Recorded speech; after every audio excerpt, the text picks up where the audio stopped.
السلام علیکم ویورز، آپ دیکھ رہے ہیں اسلامک ٹرینڈ۔ یہ مکہ کا ایک سخت ترین دور تھا۔ نبی کریم صلی اللہ علیہ وآلہ وسلم کی دعوت کو سننے والے کم تھے اور مخالفت کرنے والے بے شمار۔ سرداران قریش نے ظلم و ستم کی انتہا کر دی تھی۔ مکہ کی سرزمین مسلمانوں کے لیے تنگ کر دی گئی تھی۔ ایسے میں نبی کریم صلی اللہ علیہ وآلہ وسلم نے طائف جانے کا فیصلہ کیا تاکہ وہاں کے لوگ اسلام کے نور کو قبول کر سکیں اور دعوت کا نیا مرکز قائم ہو سکے۔ نبی کریم صلی اللہ علیہ وآلہ وسلم نے اپنے آزاد کردہ غلام حضرت زید بن حارثہ رضی اللہ تعالیٰ عنہ کے ساتھ طائف کے لیے روانہ ہوئے۔ طائف کا سفر آسان نہ تھا۔ مکہ سے طائف تقریباً 60 میل کی مسافت پر تھا اور یہ سفر پیدل طے کرنا کسی آزمائش سے کم نہ تھا، مگر آپ صلی اللہ علیہ وآلہ وسلم کی آنکھوں میں امید کی چمک تھی کہ شاید اہل طائف اسلام کی سچائی کو قبول کر لیں گے۔ جب نبی کریم صلی اللہ علیہ وآلہ وسلم طائف پہنچے تو آپ نے وہاں کے سرداروں سے ملاقات کی۔ 3 سرداران طائف آپ کے سامنے بیٹھے اور آپ نے نہایت محبت اور شفقت سے انہیں اللہ کی وحدانیت اور اسلام کی دعوت دی، لیکن وہ نہ صرف آپ کی دعوت کو مسترد کر دیتے ہیں بلکہ انتہائی گستاخانہ الفاظ استعمال کرتے ہیں۔ ایک نے طنزیہ کہا، اگر تم واقعی اللہ کے نبی ہو تو میں خانہ کعبہ کا غلاف چیر دوں گا، استغفر اللہ۔ دوسرے نے کہا کہ اللہ کو تمہارے علاوہ کوئی اور نہ ملا تھا نبی بنانے کے لیے، نعوذ باللہ۔ تیسرے نے تمسخرانہ انداز میں کہا، میں تم سے بات ہی نہیں کرنا چاہتا کیونکہ اگر تم واقعی اللہ کے نبی ہو تو تمہاری مخالفت کرنا خطرناک ہے، اور اگر نعوذ باللہ تم نبی نہیں ہو تو تم سے بات کرنا وقت ضائع کرنے کے برابر ہے۔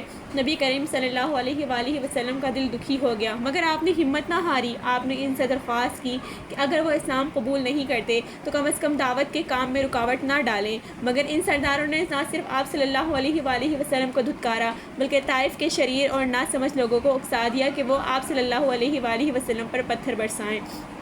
نبی کریم صلی اللہ علیہ وآلہ وسلم جیسے ہی طائف سے نکلنے لگے، لوگوں نے آپ پر پتھر برسانا شروع کر دیے۔ بچے اور اوباش لوگ پیچھے پڑ گئے۔ حضرت زید بن حارثہ رضی اللہ تعالیٰ عنہ آپ صلی اللہ علیہ وآلہ وسلم کو بچانے کی کوشش کرتے رہے، مگر حملے اتنے شدید تھے کہ ان کا اپنا جسم بھی زخمی ہو گیا۔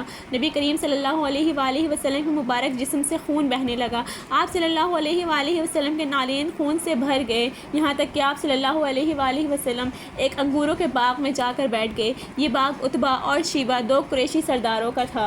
انہوں نے آپ صلی اللہ علیہ وآلہ وسلم کو اس حالت میں دیکھا تو دل میں کچھ رحم آیا اور اپنے غلام اداس کو آپ صلی اللہ علیہ وآلہ وسلم کے پاس انگوروں کا ایک طبق دے کر بھیجا۔ جب اداس آپ صلی اللہ علیہ وآلہ وسلم کے قریب آیا تو نبی کریم صلی اللہ علیہ وآلہ وسلم نے بسم اللہ کہہ کر انگور کھانے شروع کیے۔ اداس حیران ہو گیا کیونکہ اہل طائف اور قریش بسم اللہ نہیں کہتے تھے۔ اس نے پوچھا، یہ الفاظ آپ نے کہاں سے سیکھے؟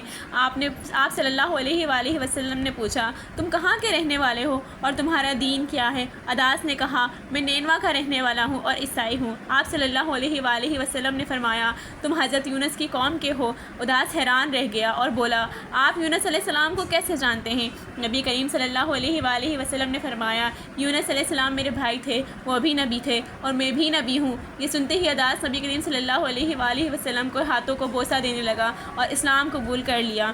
نبی کریم صلی اللہ علیہ وآلہ وسلم کا دل زخمی تھا، جسم خون میں لت پت تھا، مگر آپ نے اللہ کی بارگاہ میں جو دعا مانگی وہ قیامت تک کے لیے صبر اور رحمت کی سب سے بڑی مثال بن گئی۔